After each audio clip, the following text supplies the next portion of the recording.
Hola, bienvenidas, bienvenidos a un capítulo nuevo del Aprendiz de Liderazgo. Te reconozco y agradezco que nos acompañes en este camino de autoconocimiento y de transformación. ¿Te has puesto a pensar cuáles son los hábitos que mejor te acomodan?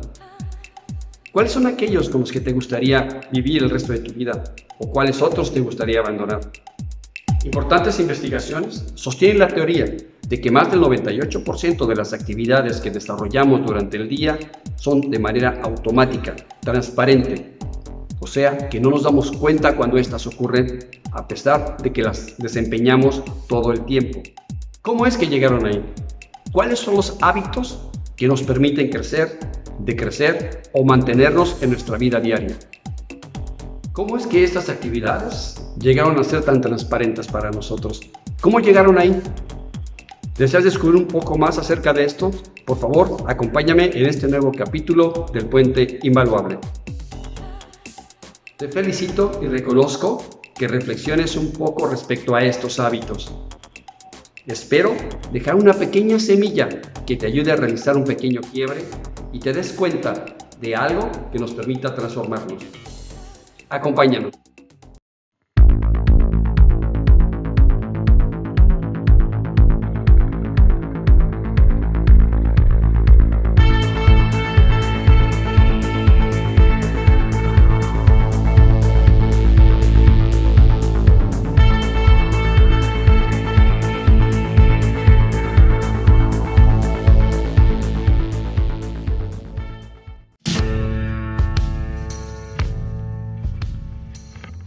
Me amo, me reconozco, me valoro.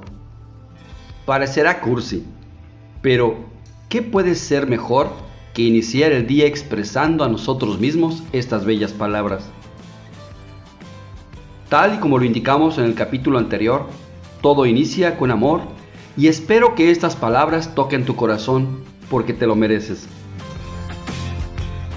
Si eres de los seguidores que llegaron hasta este punto, primero, te lo reconozco y valoro, porque significa que deseas darte una oportunidad de transformar, tomar el control y tener éxito en tu vida. El camino de crecimiento que te proponemos no termina nunca, así como jamás debemos cansarnos de conquistar nuestros sueños y metas.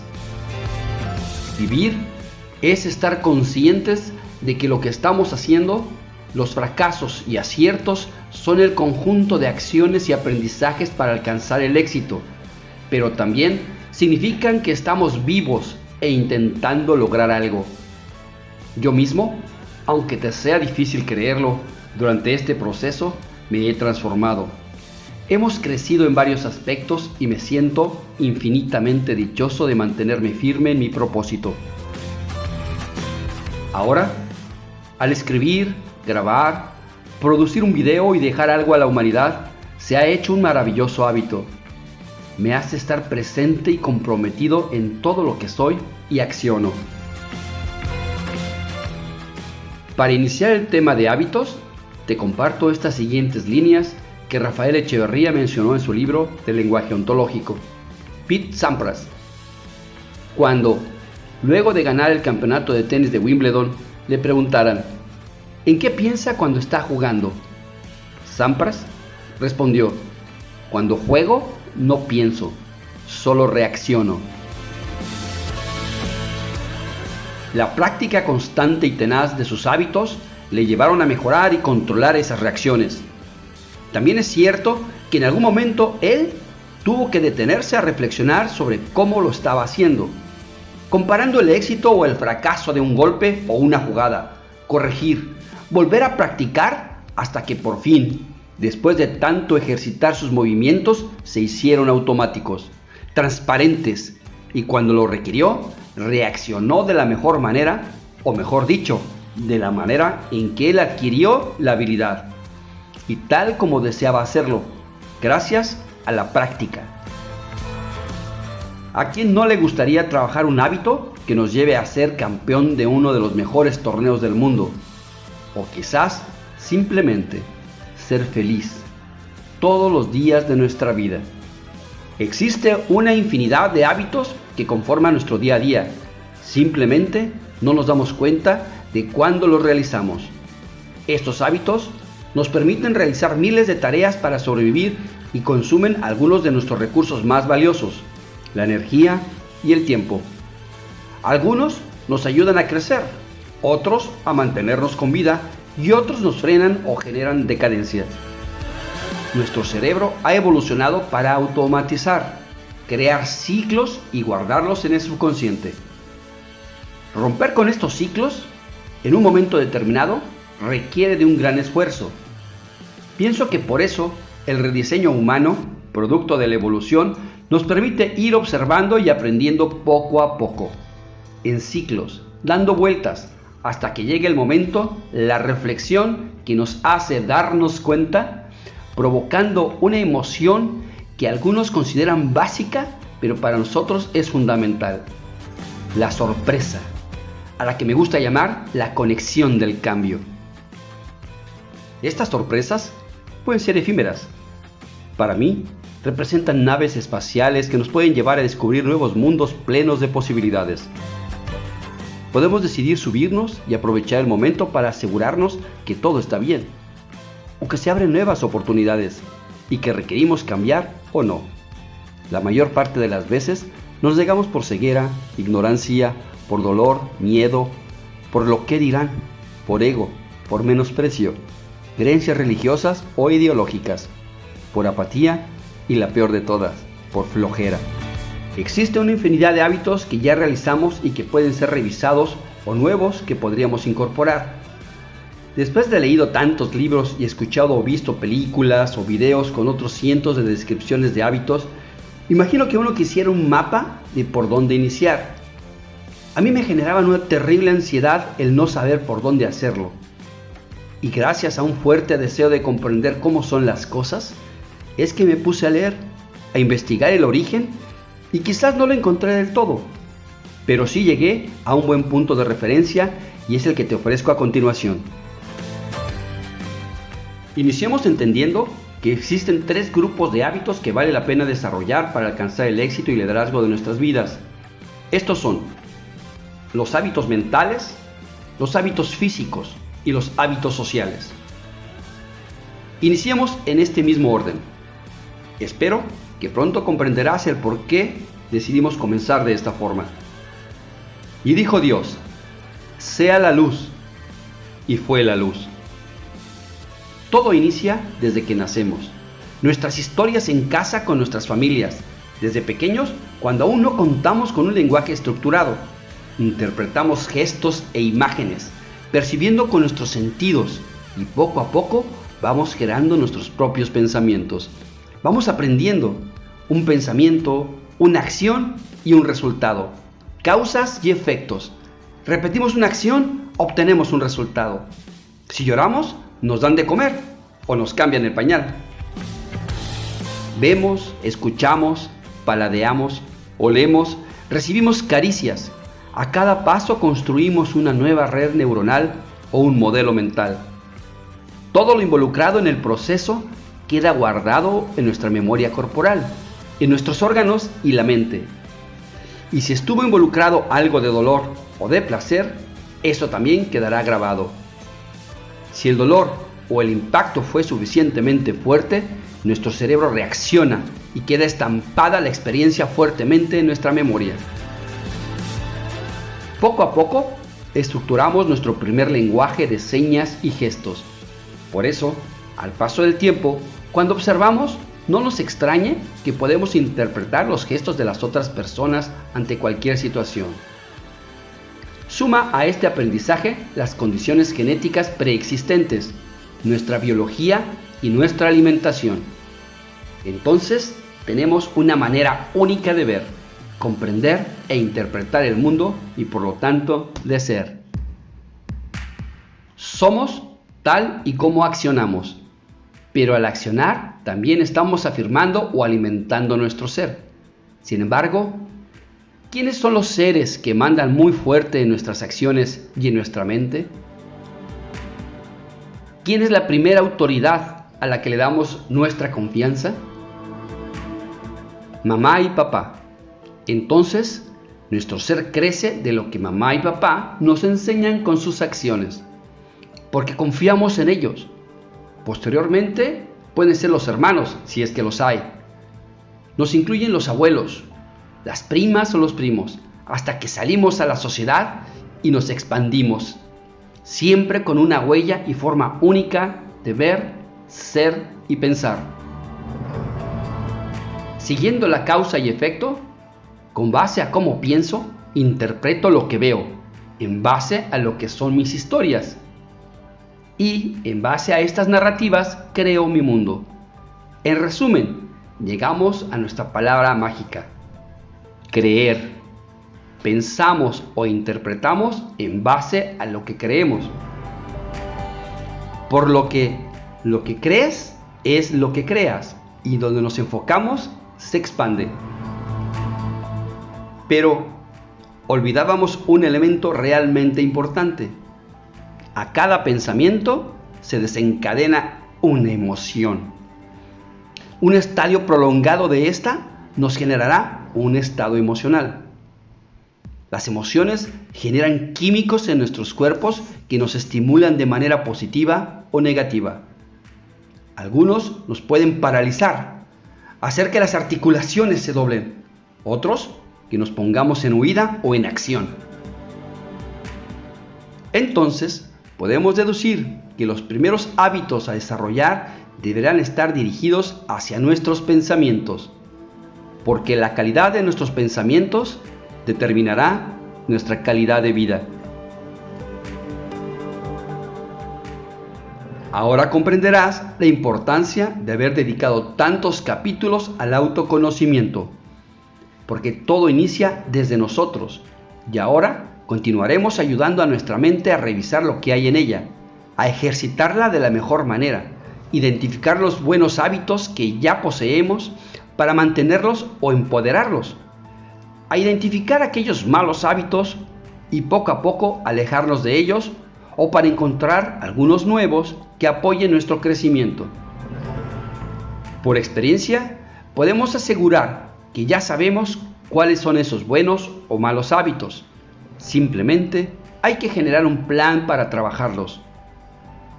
Tal y como lo hicimos con el diario de la gratitud, el perdón, las afirmaciones y las declaraciones. Con todo ello, es tan importante lo siguiente: el valor de las palabras y el sentido e interpretación que hacemos de ellas. Te pregunto algo: ¿qué sientes cuando escuchas la palabra liderazgo? Resulta importante aclarar tu postura desde un inicio. Liderazgo es hacernos reconocedores de nuestra responsabilidad de lo que ocurre en nuestra vida. Somos la causa y la solución de todo. Existen ideas preconcebidas respecto a este término. Conozco hombres y mujeres que se conflictúan de solo escuchar la palabra líder, porque en nuestra vida hemos desarrollado falsas conversaciones o juicios que nos impiden tomar la responsabilidad de nuestros actos y resultados con que devenimos. Por ahora, quedémonos con la idea de iniciar liderando a nosotros mismos, a nadie más. Asumir nuestra responsabilidad, y una vez que la hagamos propia, podremos dar a los demás lo que más poseemos. Liderar a nosotros mismos es vivir. Vivir es dar sentido y propósito. Como mencionamos anteriormente, inspirados en una maravillosa frase de Nicolás Maquiavelo, afirmamos lo siguiente: un líder se prepara a diario. Asumiré que aceptas el reto de liderarte y que somos de ese 20% de personas que se atreven a hacerlo. Una de las principales razones por las que tardamos en tomar acción es porque nos estancamos en la emoción del miedo, y este se disfraza de múltiples maneras, como las que te menciono a continuación. Primer punto: dolor y sufrimiento. El dolor es real, como cuando te pinchas un dedo. El sufrimiento muchas veces es un recuerdo prolongado del primero. Por ejemplo, si recuerdas cómo te pinchaste el dedo, entonces temes repetir la acción. El simple hecho de acordarnos de aquello que provocó un dolor físico, como un golpe o la primera vez que iniciamos a realizar ejercicio, o algo que nos lastimó emocionalmente, como lo es una decepción amorosa o familiar. Todo esto nos provoca el sufrimiento. Está en la mente, no es real, pero lo sentimos como tal, y la memoria del sufrimiento nos ocasiona que nos neguemos a intentarlo nuevamente si lo permites. Segundo punto, pagar precios. Al día de hoy, ¿qué estoy dispuesto a dar a cambio de un mejor futuro para mí y mi familia? Es la ley de la acción y reacción. Para obtener algo, debo dar algo a cambio, durante el tiempo que sea necesario.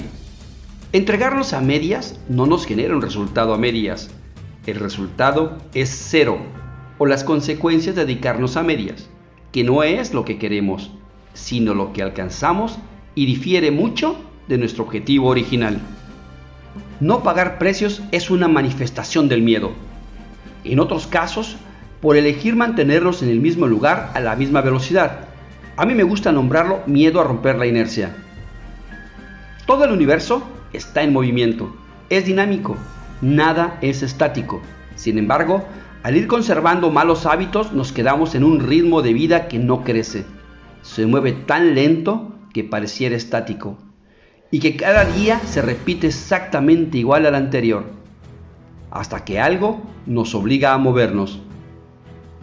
Nos movemos sin darnos cuenta, a un ritmo que no desearíamos. Vamos a la deriva por no pagar precios. Tercer punto, ego. El ego es como una espada de dos filos. Una parte me dará la inspiración y otra me hundirá. El mejor antídoto para el ego son los valores, como la humildad, el respeto y la bondad.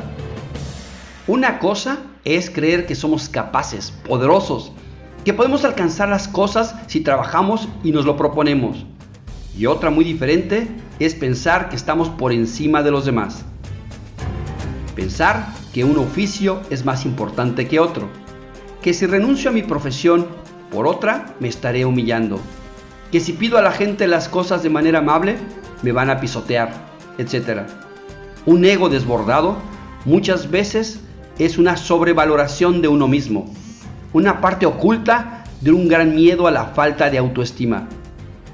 Por otra parte, confundimos o engañamos a nuestros sueños o el de los demás por deseos egocéntricos. Si algo he aprendido en este regreso a casa, en el camino del guerrero, es que trabajar por y para los demás, por un propósito sublime e incondicional, nos dará los resultados que soñamos y hasta más. Ahora bien, un ego lastimado puede provocar ira hacia los demás, porque nos evidencia. Por eso, debemos ser respetuosos, empáticos de cuándo y cómo decir o dar alguna opinión. Además, puede ser una opinión que nos refleje a nosotros mismos y se nos pueda revertir. Entonces, el ego lastimado podría ser el propio. Cuarto punto, presión social. Es el miedo a intentar algo diferente y que sea mal visto por mi pareja, por mis padres, mi familia, mis amigas y amigos, mis compañeras o compañeros de trabajo, por mi comunidad. Solo te digo algo, si en tus manos tienes la fórmula para salvar tu vida y como consecuencia la de los demás, ¿a quién te enfrentarías? Si estamos hablando que solamente el 20% acepta el riesgo, te aseguro que habrá un 80% de personas que te dirá que estás equivocado. Iniciando por un 80% de tu familia más cercana. Te dirán, utiliza el sentido común. Te recomiendo algo, desconfía o huye de quien pronuncie esas palabras. Utilizan la creencia de la mayoría para validar sus juicios. En ese caso, cree en ti, evalúa y busca evidencias. Siempre puede haber algo de razón o de aprendizaje. Te doy otro sencillo ejemplo. Menciona la palabra amor y una gran mayoría te juzgará de cursi. Pero sal a la calle y muestra todo tu afecto a las personas que te encuentres y nos cuentas cómo te va.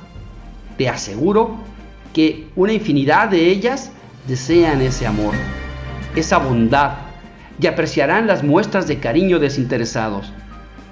Estamos negados hasta con lo básico. El mayor tesoro está en nuestra vulnerabilidad, nuestros sentimientos, en hacer sentir a todos tan importantes como a nosotros mismos. Esto nos abre paso a la siguiente manifestación del miedo. Punto número 5. Evadir. Hacemos pensar incluso a los demás que somos indiferentes, fuertes. No mostramos sentimientos. Huimos de los problemas creyendo que si no pienso en ellos, estos no nos afectarán. ¿Pero qué crees? Sí nos afectan, solo que no lo reconocemos. Por eso, aceptamos los distractores. Los seres humanos, sin darnos cuenta, aceptamos una infinidad de distracciones para huir del miedo o de la realidad. Y nos descontrolamos en las redes sociales, la televisión, el cine, los deportes, hasta en la lectura. Por otro lado, hay quienes pasan al siguiente nivel, a la pérdida de control por medio del alcohol y las drogas. Estas también son maneras de evadir. La ira, la agresión, hablar fuerte, no permitir que los otros opinen, también son formas de evasión y negación. Si en algún momento te dan ganas de agredir, respira tranquilamente durante 10 minutos, piensa y mejor reflexiona. ¿Qué debo aprender o aceptar? Seguramente es algo que has buscado por mucho tiempo. Si estás en calma, lo podrás percibir. Sabes que estás cerca. Pide ayuda.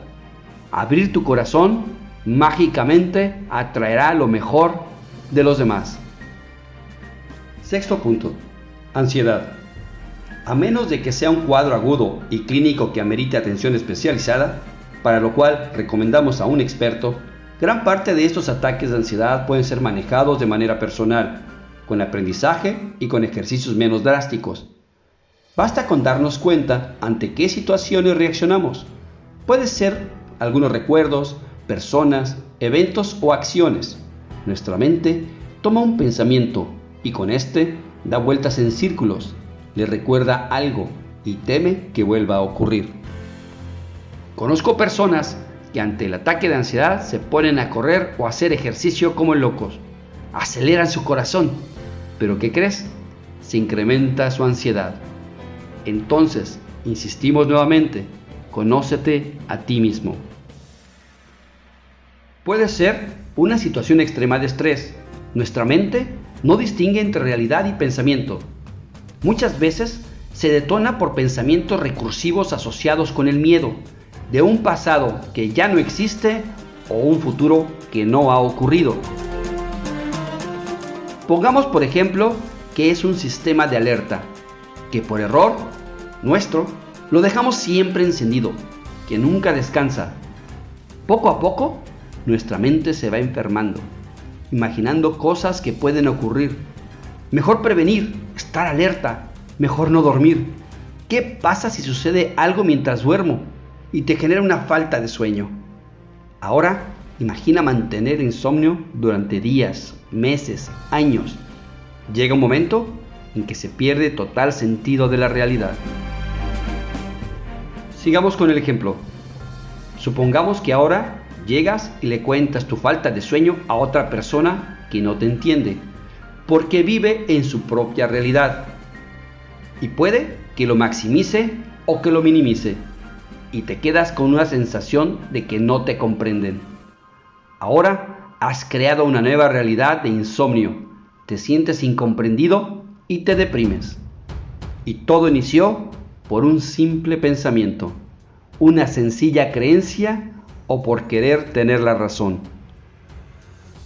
Existen varias enfermedades asociadas con la ansiedad. Durante años me atendí mis problemas estomacales hasta que llegué con un gastroenterólogo quien terminó siendo casi mi psicólogo. Me recetó un tratamiento antiestrés más que intestinal.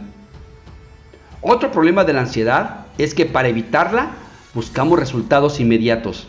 Entonces elegimos rutas cortas con resultados pobres y muchas veces hasta dañinos para nuestra salud. ¿Cómo atender la ansiedad? Pronto te mencionaremos los hábitos que nos han dado resultado. Pasemos al siguiente punto. Número 7. Miedo a la disciplina y más a la autodisciplina. Muy seguramente ya sabes que este valor es algo que se trabaja todos los días. Y dirás, la disciplina no se me da. Yo no nací así. Ni mis papás ni mis maestros pudieron con eso. Sin darte cuenta que realmente, la mayor parte de las veces, nos hemos estado negando a ser disciplinados. Hemos preferido el evadir, la procrastinación o aplazar las cosas. Todo esto tiene que ver con los miedos a enfrentar una realidad e irnos por lo fácil, dejando ir posibilidades de calidad de vida. Ahora bien, esa realidad puede ser modificada. Algo valioso que me dejó escuchar a una buena maestra de storytelling, Carmen Arrufat, así como el coaching ontológico a través de Rafael Echeverría, es que toda historia puede ser contada de diferentes puntos de vista y por lo tanto podemos contarnos y creernos una nueva historia. ¿Cómo ves? ¿Te atreves a hacerlo? Hasta aquí las formas más comunes de esconder nuestro miedo. Posiblemente existan otras 1000 caras más. Te he mencionado las que más he visto y recuerdo en este momento. Pero piensa algo. ¿Cuántas veces nos estamos moviendo los seres vivos entre el placer y el miedo? Porque también las plantas y los animales sienten. Lo que nos distingue de estos seres, en pequeña o gran medida, es nuestra capacidad de pensar. Según utilicemos el poder de reflexionar y tomar acciones distintas. Estuve durante mucho tiempo escribiendo y pensando cómo iniciar la columna de hábitos. Espero este primer paso te haya ayudado a saber dónde estás y comprender las razones de tus miedos. Trabajar nuestros miedos y ansiedad nos llevará a ganar la mitad de la batalla. La otra mitad es el fortalecimiento de buenos hábitos. Tal y como te comenté anteriormente, no existen muchos nuevos hábitos. La mayoría son viejos y conocidos, que no se ponen en marcha y además no hay un plan diario ni voluntad para practicarlos. De esto conversaremos en los próximos capítulos. Por lo pronto, no olvides permitirte sorprender y decirte a diario: me amo, me reconozco, me valoro. Y si lo pones en práctica hacia los demás, por favor, nos lo cuentas. Hasta pronto.